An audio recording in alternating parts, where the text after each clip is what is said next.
لله نحمده ونستعينه ونستغفره ونعوذ بالله من شرور أنفسنا وسيئات أعمالنا من يهد الله فلا مضل له ومن يضلل فلا هادي له أشهد أن لا إله إلا الله وحده لا شريك له وأشهد أن محمدا عبده ورسوله لا نبي بعده قال الله تعالى في كتاب الكريم يا أيها الذين آمنوا اتقوا الله حق تقاته ولا تموتن إلا وأنتم مسلمون وقال الله تعالى يا أيها الناس اتقوا ربكم الذي خلقكم من نفس واحدة وخلق منها زوجها وبث منهما رجالا كثيرا ونساء واتقوا الله الذي تسألون به والأرحام إن الله كان عليكم رقيبا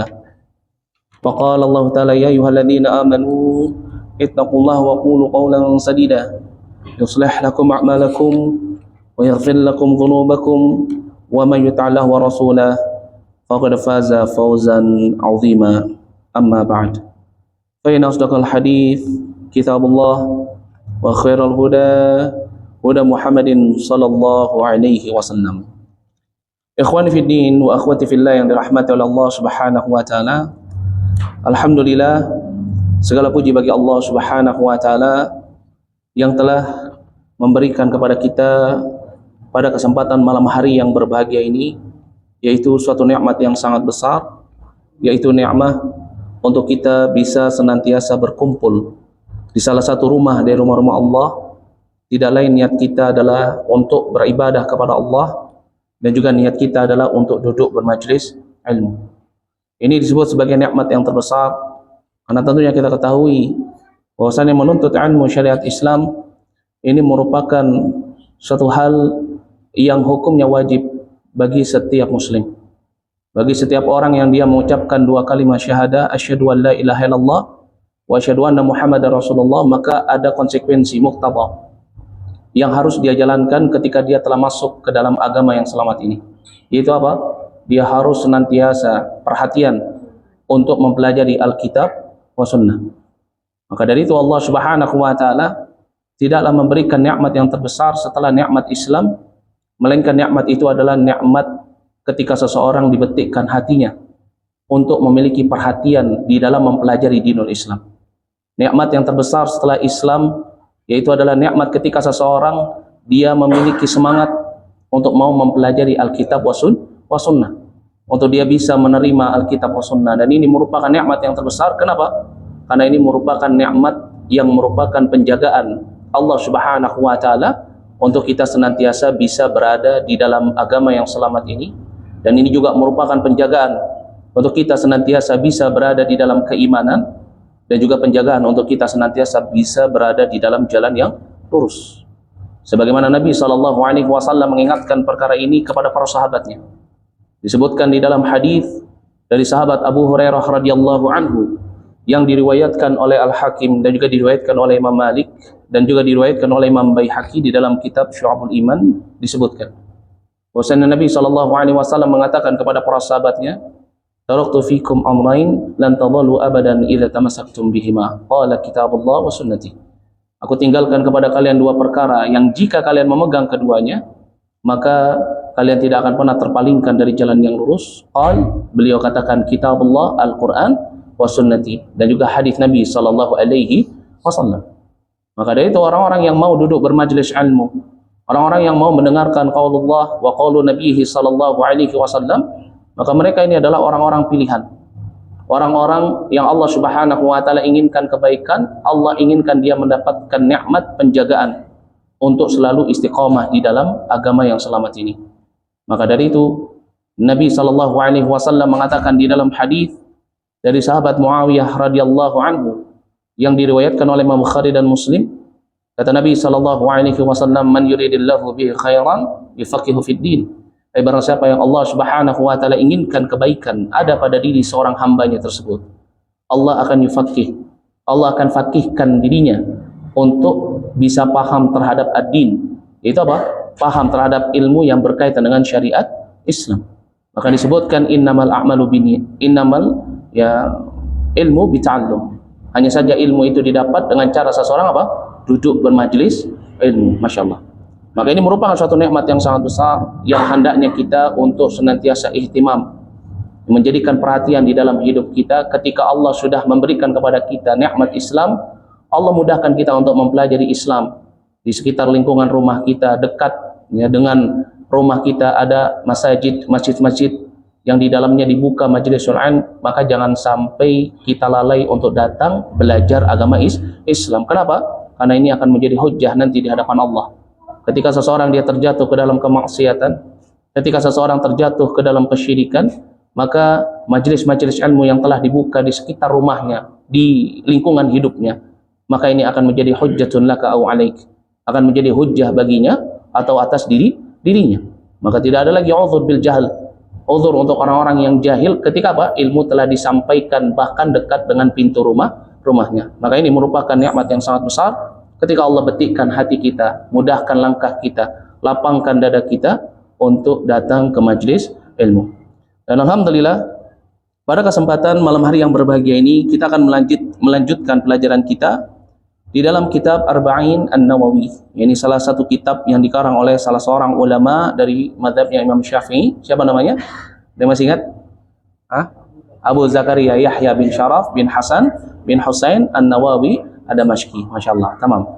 Ya, dan beliau ya tidak hanya mengarang kitab ini, tetapi kitab yang mungkin sering kita dengar adalah kitab apa? Salah satunya di antara ilmu hadis yaitu apa? Riyadhus Shalihin. Nah, ini adalah kitab yang ringkas, hanya terdiri dari 40 hadis, maka dari itu beliau sebutkan sebagai kitab Arba'in An-Nawawi. Meskipun di dalamnya ada 42 hadis. Ya. Pada pertemuan sebelumnya kita telah mengambil hadis yang ke-23 dan kita telah menyelesaikan hadis tersebut, dan insyaallah pada kesempatan malam hari yang berbahagia ini ya biiznillah wa rahmatihi, dengan izin Allah dan rahmatnya kita akan kembali melanjutkan pelajaran kita pada hadis yang ke-24 yang disusun oleh Al-Imam An-Nawawi.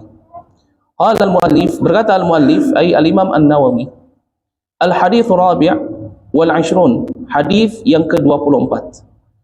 An Abi Dzar al-Ghifari radhiyallahu anhu an Nabi sallallahu alaihi wasallam fima yarwihi an rabbih annahu qala ya ibadi inni haramtu dhulma ala nafsi wa ja'altuhu bainakum muharraman fala tadhalamu ya ibadi kullukum dhallun illa man hadaituh fastahduni ahdikum ya ibadi kullukum ja'i'un illa man at'amtuhu fastat'imuni ut'imkum ya ibadi kullukum 'arin illa man kasawtuh fastaksuni aksukum ya ibadi innakum tukhti'una bil laili wan nahar wa ana aghfiru dhunuba jami'an fastaghfiruni aghfir lakum ya ibadi innakum lan tablughu dhurri fatadhurruni wa lan tablughu naf'i fatanfa'uni ya ibadi law anna awwalakum wa akhirakum wa insakum wa jinnakum kanu ala atqa qalbi rajulin wahidin minkum ma zada dhalika fi mulki syai'a ya ibadi law anna awwalakum wa akhirakum wa insakum wa jinnakum kanu ala afjari qalbi rajulin wahidin minkum ma naqasa dhalika min mulki syai'a ya ibadi law anna awwalakum wa akhirakum wa insakum wa jinnakum qamu fi sa'idin wahidin fasaluni fa'ataitu kulla wahidin mas'alatah ma naqasa dhalika mimma indi illa kama yanqusul mikhyatu idza udkhila al-bahr ya ibadi innama hiya a'malukum uhsiha lakum thumma uwafikum iyaha faman wajada khairan falyahmadillah wa man wajada ghaira dzalik fala yalumanna illa nafsah. Rawahul Muslim. Masyaallah. Hadis ini merupakan hadis yang tawil, yang panjang. Hadis yang disebut juga sebagai hadis apa? Hadis qudsi. Apa itu hadis qudsi? Hadis yang dimana maknanya datangnya dari Allah Subhanahu wa taala tetapi melalui siapa? Lisan nabinya sallallahu alaihi wasallam. Ya, maka ketika membaca hadis ini tidak disyariatkan untuk membaca apa? Membaca ta'awudz atau membaca basmalah. Berbeda dengan kalamullah. Ya, kenapa?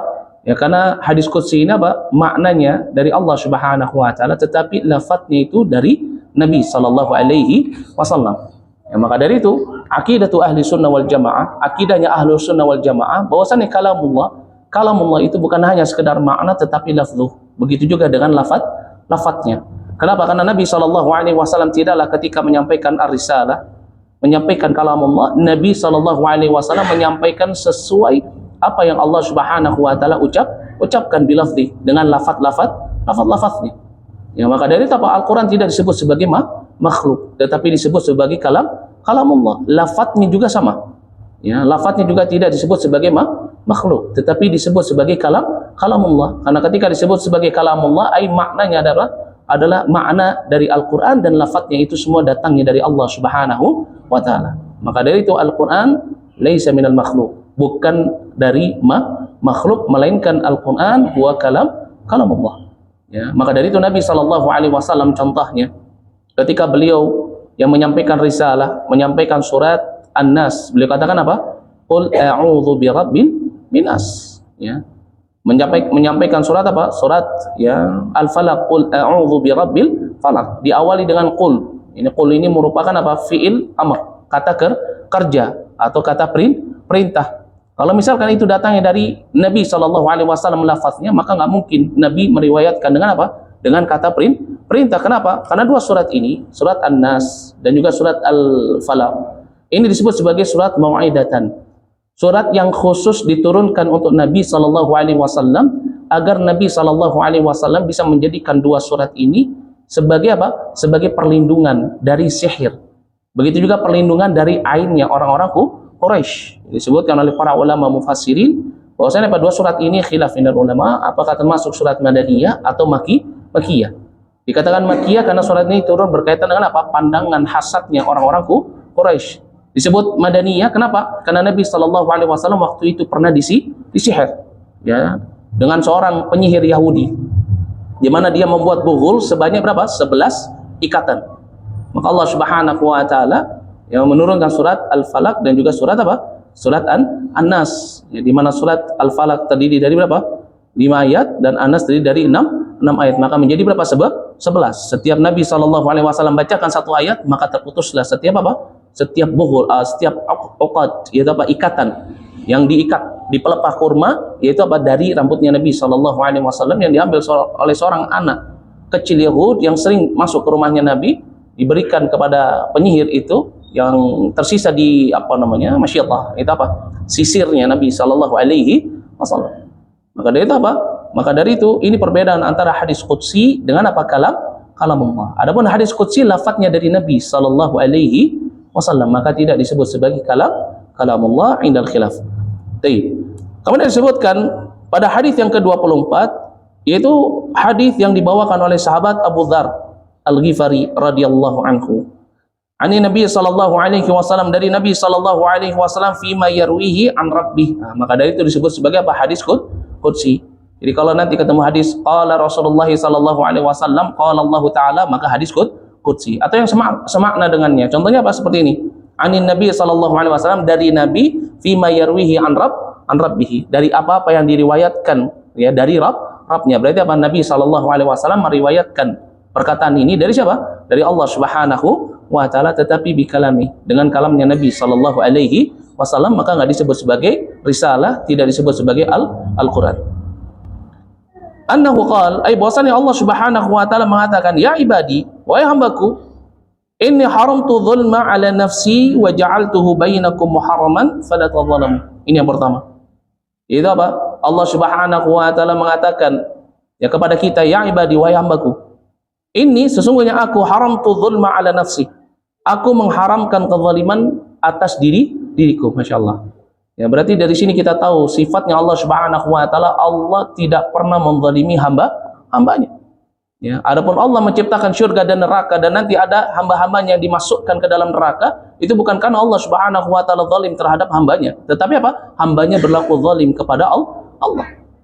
Kenapa berlaku zalim kepada Allah? Karena apa? Meletakkan sesuatu bukan pada tempatnya. Karena inilah makna kezaliman. Sebagaimana disebutkan ya makna zalim di dalam kitab Lisanul Arab, ay adz-zulmu, kezaliman itu maknanya adalah apa? Wad'u syai' fi ghairi mawdi'ih. Ay seseorang dia wad'u syai', dia meletakkan sesuatu fi ghairi mawdi'ih. Dia meletakkan sesuatu bukan pada tempatnya. Ya, contohnya apa? Ya, contohnya seperti orang yang telah Allah Subhanahu wa taala berikan kepada dirinya nikmat yang banyak. Allah berikan rezeki untuk dirinya, Allah berikan keturunan, Allah berikan negeri yang berkah, tumbuh dengannya tumbuh-tumbuhan, makanan tersedia. Allah atur alam semesta untuk dirinya, adanya malam dan siang, turunnya air hujan. Maka dari itu apa? Maka dari itu hendaknya dia untuk senantiasa beribadah kepada Allah Subhanahu wa taala. Kenapa? Karena Allah sebagai Rabbul Alamin adalah zat yang mustahiqqun lil ibadah, zat yang berhak untuk diibadahi. Tetapi apa? Ketika hambanya memalingkan ibadahnya kepada selain Allah, maka apa? Dia telah melakukan kezaliman. Apalagi yang dipalingkan itu adalah sesuatu yang nggak bisa memberikan manfaat, nggak bisa juga memberikan mudarat. Ya, sebagaimana orang-orang musyrikun, jahilun, kufar, Quraisy, ketika disebutkan dalam surat Yunus ayat ke-31, Nabi SAW diperintahkan, qul, katakanlah wahai Muhammad kepada mereka, man yarzuqukum minas sama'i wal ard, ya, amman yamliku sam'a wal absar, wa man yukhrijul hayya minal mayyit wa yukhrijul mayyita minal hayyi, wa man yudabbirul amra, fasayaquluna Allah. Katakan pada mereka, siapa yang memberikanmu rezeki dari langit dan bumi? Siapa yang menguasai pendengaran dan penglihatan? Siapa yang menghidupkan orang yang mati dan mematikan orang yang hidup? Siapa yang mengatur alam semesta? Mereka katakan siapa? Allah. Faqul, maka katakan, afala tattaqun? Lalu kenapa kalian enggak mau bertakwa? Maknanya apa? Beribadah hanya kepada Allah. Dan ini yang dilakukan oleh orang-orang apa? Musyrikun zaman dulu. Mereka paham jika Allah Subhanahu wa taala yang menciptakan segala sesuatu, yang mengatur alam semesta, yang menguasai segala sesuatu. Mereka tidak memungkiri tauhid rububiyahnya Allah. Hanya saja Pak, mereka tidak mau menjalankan konsekuensi daripada tauhid rububiyah, yaitu adalah tauhid uluhiyah. Ya, berbeda dengan orang-orang di zaman sekarang. Orang-orang yang dia telah mengucapkan dua kalimat syahadah, asyhadu an la ilaha illallah wa asyhadu anna muhammadar rasulullah, bahkan dia tidak paham dengan tauhid rububiyah. Dia meyakini ada orang yang bisa menurunkan hujan, ada orang yang bisa memberhentikan hujan, ada orang yang bisa menahan air hujan. Padahal apa? Ini hak khusus bagi Allah sebagai apa? Rabbul Alamin. Ya. Dalam keadaan seperti itu dia juga apa? Tidak beribadah hanya kepada Allah, Wa'iyadzubillah. Ya, maka ini disebut sebagai kezaliman. Maka Allah Subhanahu wa taala ketika mengadab hambanya di akhirat, orang yang baik akan mendapatkan balasan yang baik, orang yang jelek akan mendapatkan balasan yang jelek. Ya, ini menunjukkan apa? Allah tidak berlaku zalim, dan ini merupakan agama yang hak. Agama Islam ini merupakan agama yang masuk akal, tapi bukan agama yang akal-akalan. Ya, sehingga di dalam Islam ini masuk akal ketika di dunia dia melakukan perbuatan kejelekan, maka dia akan diadab dengan neraka. Dia akan disiksa di dalamnya, dibersihkan terlebih dahulu. Adapun orang yang senantiasa menjaga ketakwaannya kepada Allah, maka dia akan mudah untuk masuk ke dalam syurga, tidak akan tertahan. Allah mudahkan jalannya untuk masuk ke dalam syurga. Ini agama yang masuk akal. Ya. Adapun agama yang tidak masuk akal adalah agama yang mengatakan kalau kamu masuk agama saya, mau kamu bermaksiat, mau kamu nggak bermaksiat, kamu tetap masuk ke dalam syurga. Ya, berarti di sini ada apa? Ada kezaliman, zalim terhadap orang-orang yang tidak mau bermaksiat. Ya, dan Allah Subhanahu wa taala tidak akan berlaku zalim. Maka Allah menciptakan al-jannah, Allah menciptakan an-nar. Ini merupakan salah satu bentuk keadilan Allah Subhanahu wa taala. Ya ibadi, ini haramtu dzulma ala nafsi. Ya, bahkan Allah Subhanahu wa taala mengatakan, sesungguhnya aku mengharamkan kezaliman pada diriku. Wa ja'altuhu bainakum muharraman, dan aku pun menjadikannya perkara itu haram di antara kalian. Fala tadzalamu, jangan kalian saling menzalimi. Ya. Jangan kalian saling menzalimi. Ya, ini merupakan apa? Ini merupakan perintah dari Allah Subhanahu wa taala, sekaligus apa? Larangan, perintah untuk kita menahan diri kita jangan sampai kita menzalimi saudara kita. Ya, terutama seorang muslim. Di mana Nabi SAW di dalam hadis dari sahabat Abu Hurairah radhiyallahu anhu yang diriwayatkan oleh Imam Muslim mengatakan apa? Al-muslim 'alal muslim haram. Itu apa? Damuhu wa maluhu wa 'irduhu. Seorang muslim itu terhadap muslim yang lain haram. Apanya yang haram? Malu. Yaitu apa? Damu, darahnya haram. Malu, hartanya haram. Dan juga apa? 'irduhu, kehormatannya haram. Ya, nggak boleh seorang muslim dia mencela, memfitnah, menggibahi saudaranya sesama muslim. Nggak boleh seorang muslim mengambil harta saudaranya bighairil haq, tanpa hak. Nggak boleh seorang muslim dia menumpahkan darah saudaranya seorang muslim kecuali dengan hak. Nggak boleh. Ya. Kalau dia melakukan ini, maka apa? Maka dia telah melakukan kezaliman. Adapun kezaliman itu sendiri disebutkan oleh Nabi SAW, az-zulmu yanqasimu ila thalathatil aqsam. Kezaliman itu terbagi menjadi 3 jenis atau 3 bagian. Yang pertama disebutkan di dalam hadis dari sahabat Anas bin Malik radhiyallahu anhu. Disebutkan di dalam hadis dari sahabat Anas bin Malik radhiyallahu anhu yang diriwayatkan oleh Imam Abu Dawud. Kata Nabi sallallahu alaihi wasallam, "Adz-dzulmu tsalatsah." Kezaliman itu ada 3. Apa yang pertama? Yang pertama adalah fadzulmun la yaghfiruhu Allah. Pertama adalah kezaliman yang Allah Subhanahu wa taala tidak akan ampuni dosanya. Ya, dan yang kedua wadzulmun yaghfiruhu, yaitu apa? Kezaliman yang Allah Subhanahu wa taala akan ampuni. Dan yang ketiga wadzulmun la yatrukuhu, kezaliman yang tidak akan tinggalkan dosanya. Apa itu? Dijelaskan oleh Nabi sallallahu alaihi wasallam. Yang pertama, fa amma dzulmul ladzi la yaghfiruhu Allah. Kata Nabi sallallahu alaihi wasallam, kezaliman yang tidak akan diampuni oleh Allah, dia adalah asyirk. Itu apa? Kesyirikan. Ini adalah kezaliman, dosa yang tidak akan diampuni oleh Allah Subhanahu wa taala ketika apa? Ketika hambanya tersebut masih dalam keadaan menyekutukan Allah, kemudian ajal menjemput. Berarti di sini menunjukkan apa? Pentingnya kita mempelajari tauhid. Pentingnya kita mempelajari usuluddin. Ya, jangan anti terhadap orang-orang yang mengajarkan tauhid. Orang-orang yang mengajarkan tauhid itu bukan ingin mengeluarkan saudaranya dari Islam, justru menginginkan apa? Agar saudaranya tidak keluar dari Islam. Kenapa? Karena suatu kerugian yang sangat besar ketika seseorang dia masih mengklaim dirinya muslim, tetapi dia terjatuh ke dalam amalan-amalan kesyirikan yang termasuk daripada syirik besar, sehingga menyebabkan dirinya mukhrij minal Islam, keluar dari Islam, batal keislamannya, tapi dia tetap merasa dirinya muslim. Ketika dia beribadah, ibadahnya tidak diterima di sisi Allah. Ketika dia berharap masuk surga, ternyata apa? Kesyirikannya itu telah menjadi apa? Menjadi sebab dia dimasukkan ke dalam neraka jahanam, kekal di dalamnya. Sebagaimana disebutkan dalam surat Al-Bayyinah ayat yang ke-6, ya innal ladzina kafaru min ahlil kitabi wal musyrikina fi nari jahannama khalidina fiha. Sesungguhnya orang-orang yang telah durhaka kufur kepada Allah dari ahlul kitab Yahudi wa Nasara wal musyrikun, begitu juga orang-orang yang melakukan kesyirikan, mereka berada di dalam neraka jahanam, kekal di dalamnya, wa iyadzubillah. Maka dari itu ini perkara yang sangat penting, yaitu apa? Kita memahami tentang kezaliman yang tidak akan diampuni oleh Allah ketika pelakunya itu apa? Belum bertaubat dalam keadaan apa? Ajal menjemputnya. Ya. Tetapi kalau misalkan dia sudah bertaubat sebelum apa? Sebelum ajal menjemputnya, maka apa? Allah pasti akan mengampuni dosanya. Bisyarat, dengan syarat apa? Dia memenuhi syarat-syarat taubah. Apa itu syarat taubah? Disebutkan oleh Imam Nawawi rahimahullah, kalau itu berkaitan dengan hak Allah, berkaitan dengan hak Allah, maka ada 3. Yang pertama an-nadamah, yaitu apa? Menyesali. Ya, sebagaimana disebutkan oleh Nabi dalam hadis yang diriwayatkan oleh Imam Ahmad, an-nadamah wa taubah. Penyesalan itu termasuk bagian daripada taubat. Kemudian apa yang kedua? Al-azaim, yaitu apa? Azam. Dia berazam untuk tidak melakukan atau mengulangi perbuatannya tersebut. Dan yang ketiga apa? Dia menjaga. Yaitu apa? Ketika ada kesempatan dia melakukannya dan dia ingin melakukannya, kemudian apa? Dia menahan dirinya untuk tidak terjatuh ke dalam perbuatan tersebut. Ini kalau berkaitan dengan apa? Hak Allah. Ya, contohnya apa? Seperti ini. Ya, seseorang dia apa? Terjatuh ke dalam kesyirikan, kemudian dia bertaubat, maka apa? Dia harus menyesali perbuatan syiriknya tersebut. Dia berazam untuk nggak akan melakukannya lagi, dan kalaupun dia harus dihadapkan dengan perbuatan itu, maka apa? Dia menjaga dirinya untuk tidak mengulangi. Ya.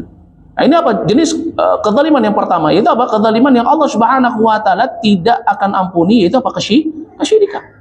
Ya. Qala Allah taala, kemudian Nabi sallallahu alaihi wasallam beliau membawakan firman Allah dalam surat Luqman ayat yang ke-13. Allah Subhanahu wa taala berfirman, wa amma dzulm. Allah Subhanahu wa taala berfirman, inna syirka la dzulmun azim. Ya, itu apa? Inna syirka la dzulmun azim. Kesyirikan ini merupakan apa? Kezaliman yang sangat besar. Ini enggak ada lagi kezaliman yang paling besar dari kezaliman yang besar, melainkan yang pertama itu adalah kesyirikan. Sebagaimana disebutkan di dalam hadis dari sahabat Abu Bakrah Nufai bin Harith yang diriwayatkan oleh Imam Bukhari dan Muslim, kata Nabi sallallahu alaihi wasallam kepada para sahabatnya, ala unabbiukum bi akbaril kabair, mau enggak kalian aku beritahu dosa yang paling besar daripada dosa-dosa besar? Kemudian para sahabat Nabi mengatakan, qalu bala ya Rasulullah, tentu ya Rasulullah. Faqal, maka Nabi sallallahu alaihi wasallam mengatakan yang pertama adalah apa? Asyirku billah, kesyirikan kepada Allah. Yang kedua, uququl walidain, engkau durhaka kepada kedua orang tuamu. Dan yang ketiga adalah apa? Qauluz zur, yaitu apa? Janji palsu, sumpah palsu, perkataan palsu, al-kadzib. Ya, tetapi yang pertama disebutkan oleh Nabi itu apa? Asyirku billah. Nggak ada lagi dosa yang paling besar daripada dosa-dosa besar yang terbesar, melainkan itu adalah kesyirikan. Maka dari itu Allah Subhanahu wa taala berfirman dalam surat Luqman ayat yang ke-13, "Inna syirka la dzulmun azim." Sesungguhnya kesyirikan itu adalah dosa yang sangat besar. Ya. Wa amma adzulmul ladzi yaghfiruhu Allah. Adapun kezaliman, dosa yang diampuni oleh Allah, berarti maknanya apa? Kalau tadi kesyirikan, kalau pelakunya mati dalam keadaan tetap menyekutukan Allah, belum bertobat dari kesyirikan, ini perkara yang sangat penting.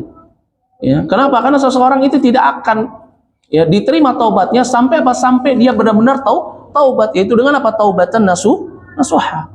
Nggak bisa seseorang dia paginya melakukan kesyirikan, malamnya kemudian sholat, kemudian langsung ketika dia terjatuh ke dalam syirik besar, dia mukhrij minal Islam. Di pagi harinya, kemudian dia mendirikan sholat, dia puasa besok harinya, atau mungkin dia pergi umrah, kemudian tiba-tiba dia kembali Islam. Tidak bisa. Ya. Tapi Ustaz, di dalam sholat kan ada lafaz dua kalimat syahadah. Di tasyahud disebutkan asyhadu an la ilaha illallah wa asyhadu anna muhammadar rasulullah. Bukankah ini dua kalimat yang memasukkan seseorang ke dalam Islam? Memang benar. Dua kalimat ini memasukkan seseorang ke dalam Islam biniyah. Kenapa? Kan ada syurut. Ada syarat-syarat ketika seseorang mengucapkan asyhadu an la ilaha illallah, ada syarat-syarat ketika seseorang mengucapkan asyhadu anna muhammadar rasulullah. Kenapa? Karena mengucapkan dua kalimat ini merupakan amalan ibadah yang tertinggi. Di setiap ibadah ya, di dalam syariat kita itu tidak akan diterima di sisi Allah kecuali apa? Illa biniyah, kecuali dengan niat. Maka dari itu datang hadis dari sahabat Umar ibn Khattab radhiyallahu anhu yang diriwayatkan oleh Imam Bukhari dan Muslim. Beliau katakan apa? Nabi SAW mengatakan innamal a'malu binniyat. Setiap amalan ditentukan dengan niat. Ya, maka dari itu para ulama, wa innamal likulli imri'in ma nawa, kata Nabi. Dan setiap orang akan dibalas sesuai dengan apa yang dia niatkan. Maka dari itu para ulama usul fiqh menyebutkan bahwasannya hadis ini merupakan dalil dari istinbat qaidah fikih, yaitu apa? Bahwasannya an-niyah syartun lisairil amal. Niat itu merupakan syarat untuk seluruh amalan, ya, biha shalahu wal fasad lil amal. Ya, suatu amalan bisa menjadi baik dan buruk tergantung kepada niatnya. Dan juga apa? Disebutkan oleh para ulama makna daripada hadis ini yaitu apa? Niat itu juga selain sebagai syaratnya ibadah, dia sebagai tamyiz. Itu apa? Pembeda bainal amal wal ibadah, bainal adat wal ibadah wa bainal ibadat. Ini apa? Di antara dua ibadah yang membedakan itu adalah apa? Niat. Contoh misalkan seorang datang ke masjid, ya, dia niatkan untuk sholat qabliyah subuh. Sama orang yang datang dia niatkan untuk apa? Untuk sholat subuh. Rakaatnya sama, lafadznya sama, takbiratul ihramnya sama, salamnya sama. Kira-kira sama nggak ibadahnya? Beda. Meskipun dia masuk ke dalam jamaah, kalau dia niatkan saya mau sholat apa? Sholat qabliyah subuh. Ya, meskipun ini nggak boleh. Kenapa? Karena yang wajib harus diutamakan daripada yang sunnah. Tapi ketika dia melakukan itu sholat sunnah, maka dia tidak dikatakan sebagai orang yang melakukan sholat wajib. Sama-sama di dalam jamaah, sama-sama lafadznya, sama-sama ikut imam. Tetapi apa? Yang satu niatnya sholat qabliyah subuh, yang satu apa? Mengikuti imam sholat subuh berjamaah. Maka apa? Yang niatnya sholat qabliyah subuh diterima amal ibadahnya sebagai apa? Sebagai sholat sunnah. Ya, meskipun apa ini tidak diperbolehkan. Kenapa? Karena innamal a'malu binniyat. Sama ketika seseorang membaca dua kalimat syahadah di dalam tasyahudnya, yang dia niatkan itu adalah membaca bacaan salat, bukan dia niatkan untuk dukhulil Islam, masuk ke dalam agama Islam. Maka ini perkara yang sangat penting. Ya. Itu apa? Seseorang ketika dia bertobat dari dosanya, maka dibutuhkan apa? Dibutuhkan al-azam, niat. Ya, karena niat ini merupakan apa? Al-qasdu wal azam. Itu apa? Niat untuk dia masuk ke dalam ibadah tersebut. Selama dia tidak meniatkannya, maka apa? Maka tidak terhitung sebagai amalan ibadah tersebut. Kenapa? Karena niat itu syarat untuk suatu ibadah, dan niat ini menjadi pembeda. Meskipun amalannya sama, lafadznya sama, tetapi niatnya berbeda, maka apa? Maka seseorang akan dibalas sesuai dengan apa yang dia niatkan. Maka ini perkara yang sangat penting bagi kita. Dan yang kedua, kezaliman yang kedua itu disebutkan oleh Nabi SAW, yaitu apa? Kezaliman yang Allah Subhanahu wa taala ampuni. Maknanya apa? Kalau kesyirikan tidak akan diampuni ketika seseorang dia belum bertobat dan mati, maka apa? Yang kedua ini meskipun dia belum bertaubat, bisa jadi Allah birahmati, dengan rahmatnya itu akan apa? Mengampuni dosanya. Itu apa? Selain dosa syirik. Ya. Innallaha yaghfiru, innallaha la yaghfiru. Allah tidak mengampuni dosa syirik, dan Allah Subhanahu wa taala mengampuni dosa selain daripada dosa syirik. Ya. Dan ini juga disebutkan di dalam hadis Nabi sallallahu alaihi wasallam. Di dalam hadis dari sahabat Anas bin Malik yang diriwayatkan oleh Imam Tirmidzi, Nabi sallallahu alaihi wasallam mengatakan, qala Allah taala, Allah mengatakan, ya bani Adam, law ataitani biqarabil ardi khataaya thumma lakitani lam tusyrik bi syai'a la ataituka qurabihal maghfirah.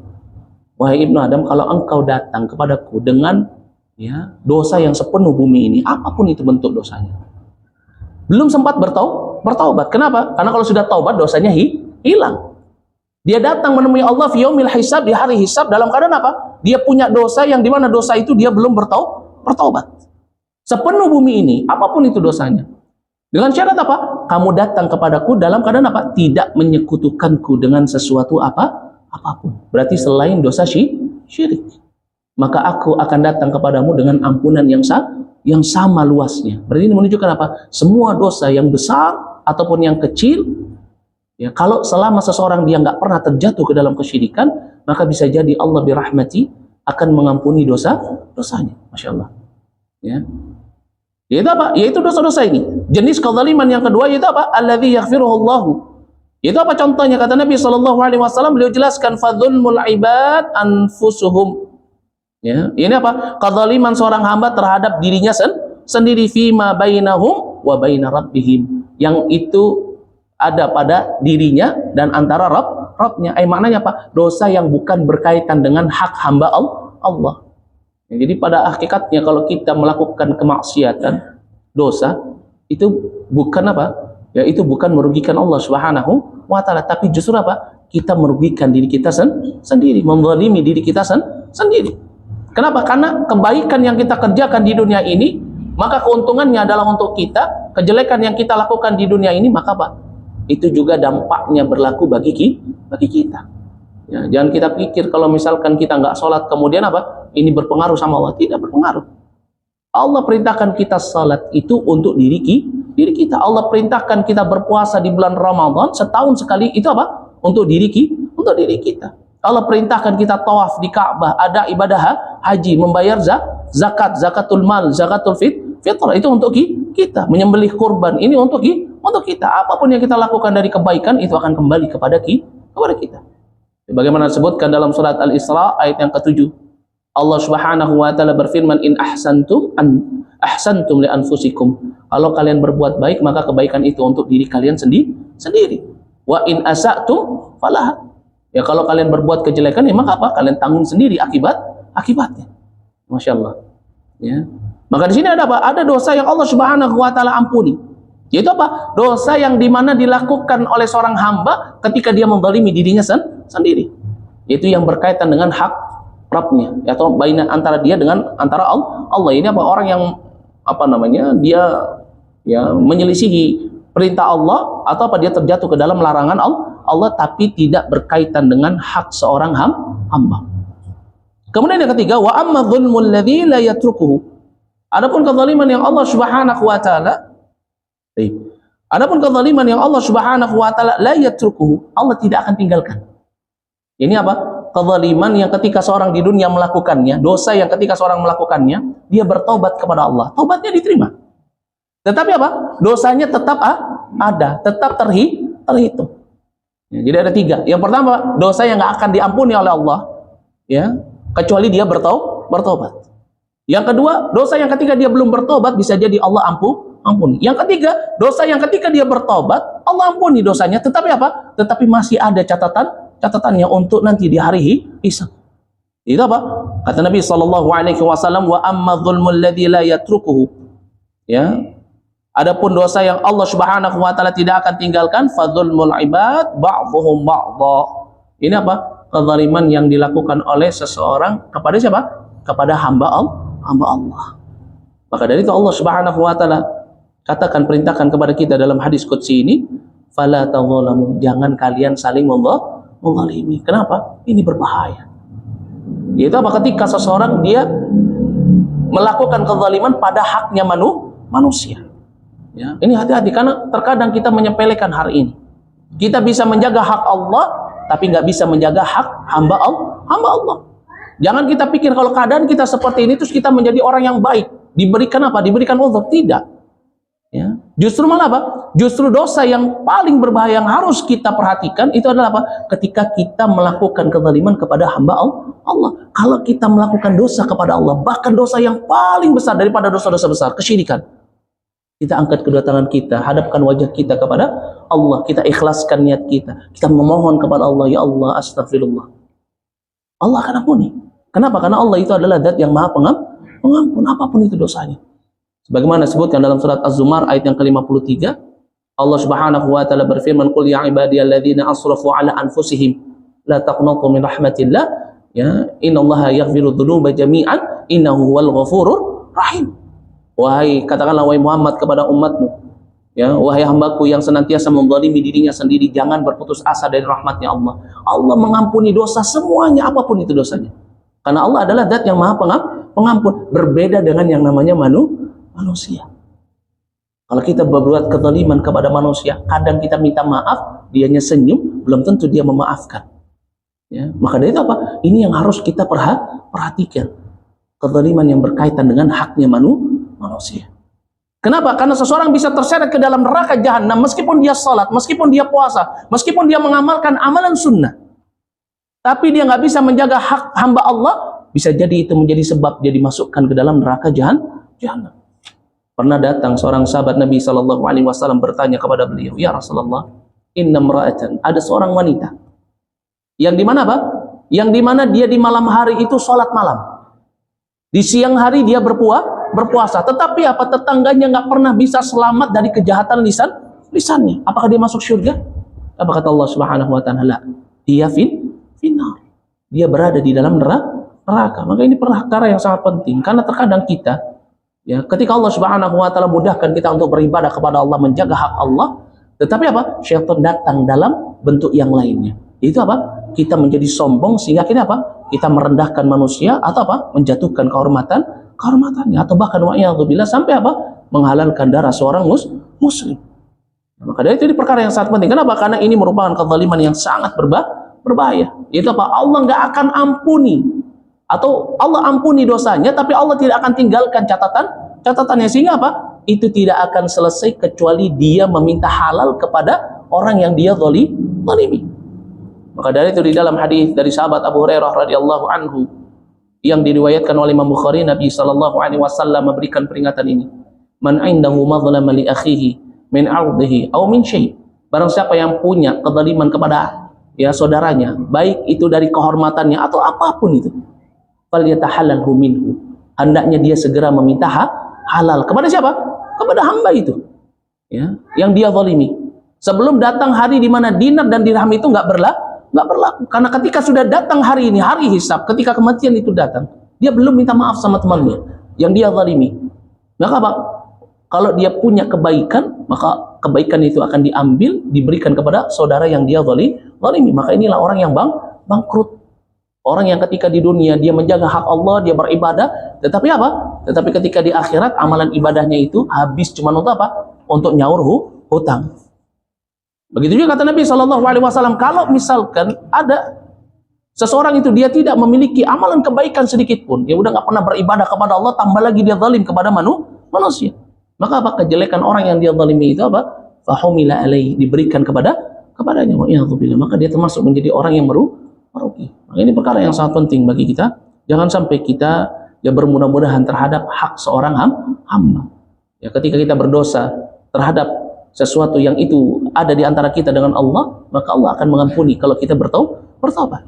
Tetapi kalau kepada hamba Allah belum tentu seseorang memiliki sifat pemaaf. Sudah azan ya? Sudah pakai azan? Belum kan? Dua menit. Taib, tidak mengapa, kita cukupkan sampai di sini. Ya, insya Allah. pas kan?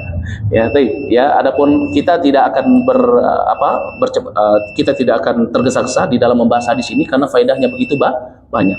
Yang ini yang pertama lafadznya itu apa? Yang berkaitan dengan kezaliman. Dan insyaallah ya pada kesempatan yang akan datang kita akan ya masih tetap di dalam hadis ini, yaitu yang berkaitan dengan perkataan Allah Subhanahu wa taala yang Nabi sallallahu alaihi wasallam meriwayatkan, yaitu yang kedua insyaallah. Jika ada kesalahan kata itu datangnya dari saya dan jika benar itu datangnya dari Allah Subhanahu wa taala, wa nastaghfirullah wa atubu ilaihi wa afu minkum. Naktafi lahuna subhanakallah bihamdik asyhadu an la ilaha illa anta astaghfiruka wa atubu ilaik. Assalamualaikum warahmatullahi wabarakatuh.